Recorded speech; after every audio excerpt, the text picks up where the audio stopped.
اس کے ساتھ تھوڑے سے لوگ آئے.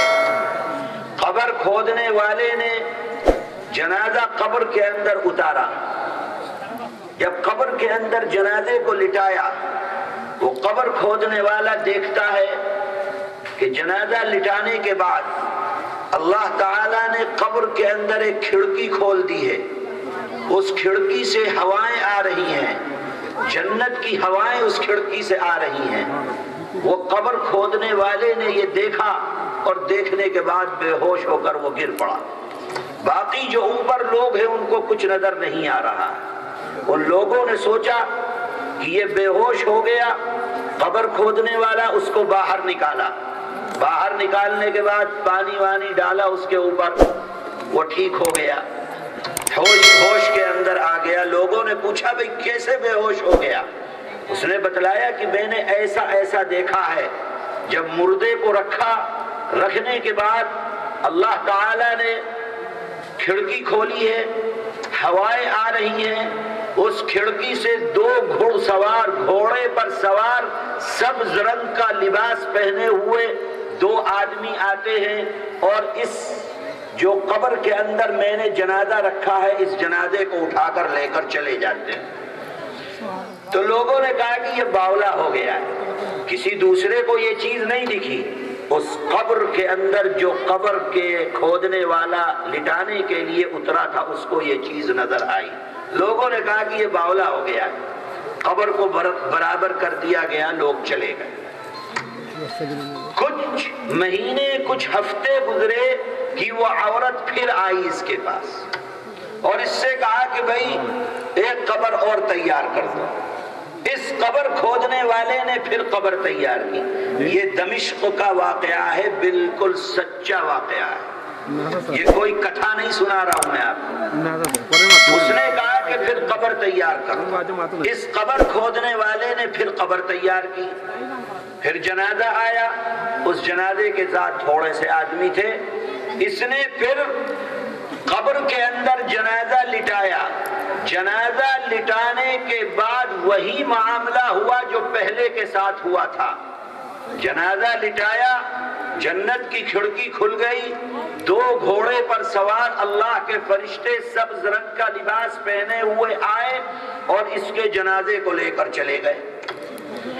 اس قبر کھودنے والے نے یہ باہر نکلا اور باہر نکلنے کے بعد جو عورت اس کے پاس آئی تھی کہ قبر بناؤ، اس عورت کے پاس گیا اور اس سے پوچھا کہ بتاؤ یہ کون ہے جس کو تم نے دفن کیا ہے، یہ تمہارے کون ہیں؟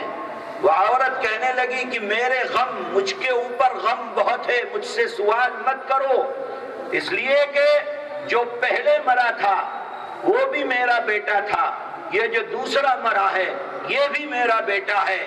میرے اوپر غم بہت ہے، اس لیے میں کوئی بات تم کو نہیں کر سکتی. اس قبر کھودنے والے نے کہا کہ میں نے ایک عجیب واقعہ دیکھا ہے. کیا دیکھا تم نے؟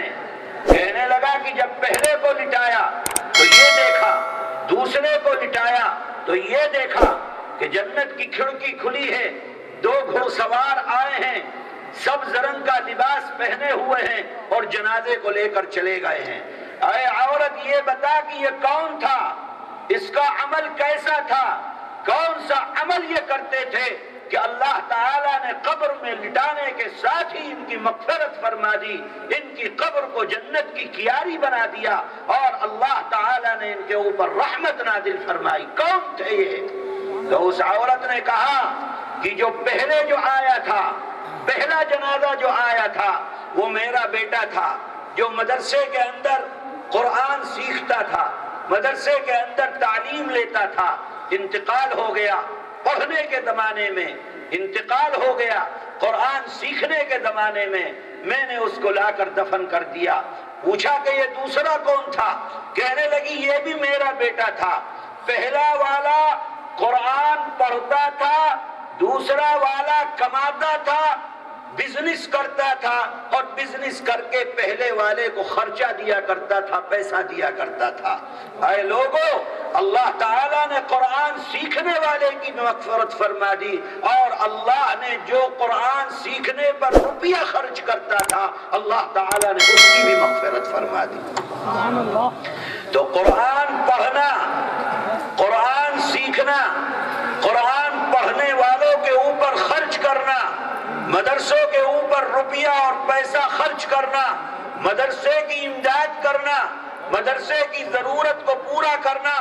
اے میرے نوجوانوں، اے میرے مسلمان بھائیوں، اگر تم اپنی دولت اللہ کی راہ میں قرآن کے سیکھنے میں مدرسے کے اندر خرچ کرو گے، اللہ تعالیٰ تمہاری بھی مغفرت فرمائے گا، اللہ تعالیٰ تمہاری بھی قبر کو جنت کی کیاری بنائے گا۔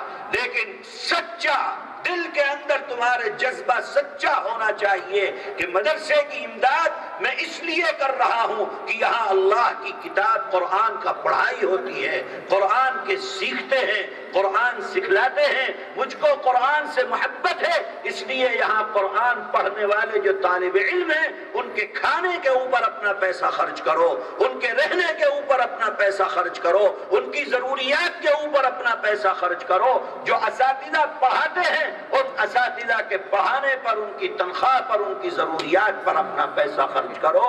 جو اپنا روپیہ پیسہ قرآن کے سیکھنے اور سکھانے والے پر خرچ کرے گا، اللہ تعالیٰ اس کی بھی مغفرت فرمائیں گے، اللہ تعالیٰ اس کی قبر کو جنت بنا دیں گے، اللہ تعالیٰ اس کو قبر میں لیٹنے سے پہلے ہی اس کے لیے مغفرت کے فیصلے فرما دیں گے۔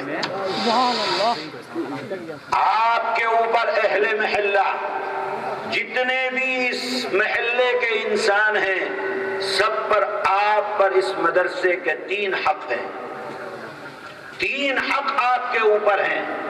پہلا حق یہ ہے کہ آپ مدرسے سے محبت کیجئے، پہلا حق مدرسے سے محبت کیجئے، مدرسے کے اساتذہ سے محبت کیجئے، مدرسے کے طلباء سے محبت کیجئے، مدرسے کے ذمہ داروں سے محبت کیجئے، کمیٹی کے لوگوں سے محبت کیجئے، جو لوگ خدمت کر رہے ہیں ان خدمت کرنے والوں سے آپ محبت کیجئے، یہ آپ کے اوپر حق ہے مدرسے کا۔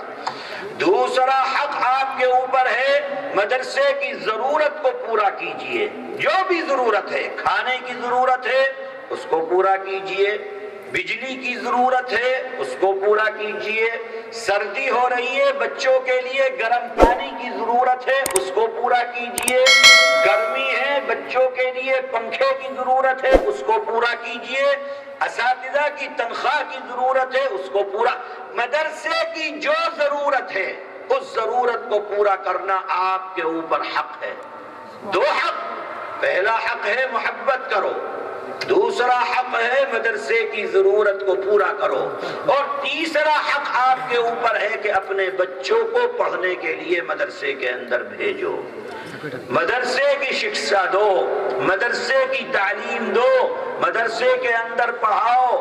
جب یہ مدرسہ پڑھ لیں، قرآن سیکھ لیں، کلمہ سیکھ لیں، اللہ اور اللہ کے نبی کو پہچان لیں، اب تم ان کو اسکول بھیجو، کالج بھیجو، لندن بھیجو، امریکہ بھیجو، کینیڈا بھیجو، چاہے جہاں بھیجو، جہاں رہیں گے اپنے ایمان کی بھی حفاظت کریں گے، اپنے آنے والی نسلوں کے ایمان کی حفاظت کے ساتھ اپنی زندگی کو گزاریں گے۔ اس لیے سب سے پہلے مدرسے کی شکشا، سب سے پہلے مدرسے کی تعلیم، سب سے پہلے قرآن کی تعلیم، سب سے پہلے کلمہ، اللہ اور اللہ کے نبی کیا چاہتے وہ سکھلاؤ۔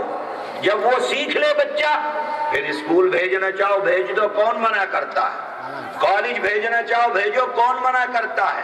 دنیا میں جہاں چاہو وہاں بھیجو، کون منع کرتا ہے؟ لیکن اگر تم نے دین نہیں سکھلایا، قرآن نہیں سکھلایا، دین کی شکشا نہیں دی اپنے بچوں کو، اور اسکول اور کالج پڑھا کر دنیا میں کہیں بھیج دیا، میرے بھائی پھر وہ اپنے ایمان کی حفاظت کریں اور اپنے آنے والی نسلوں کے ایمان کی حفاظت کریں، یہ بہت مشکل ہو جاتا ہے۔ اللہ تعالی ہم سب کو ایمان کی سلامتی کے ساتھ اس دنیا کے اندر زندہ رکھے، قرآن پڑھنے کی توفیق عطا فرمائے۔ اللہ تعالی ہم سب کو قرآن سے محبت عطا فرمائے۔ تو بھائی جیسا میں نے کہا قرآن کی تلاوت کرو گے،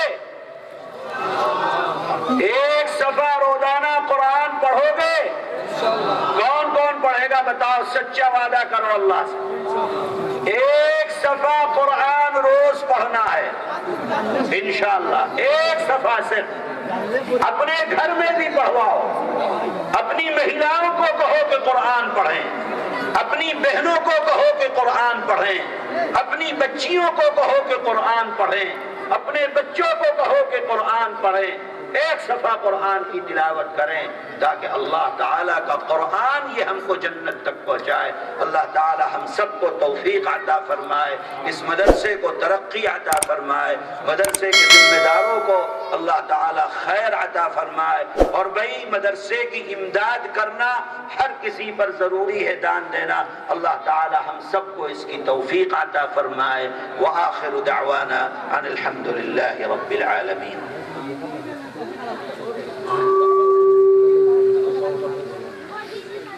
بھائی جو لوگ بات کر رہے تھے، میں نے ان کو کہا اگر ان کو میری بات سے تکلیف ہوئی ہو تو میں ان سے معافی کا طلبگار ہوں۔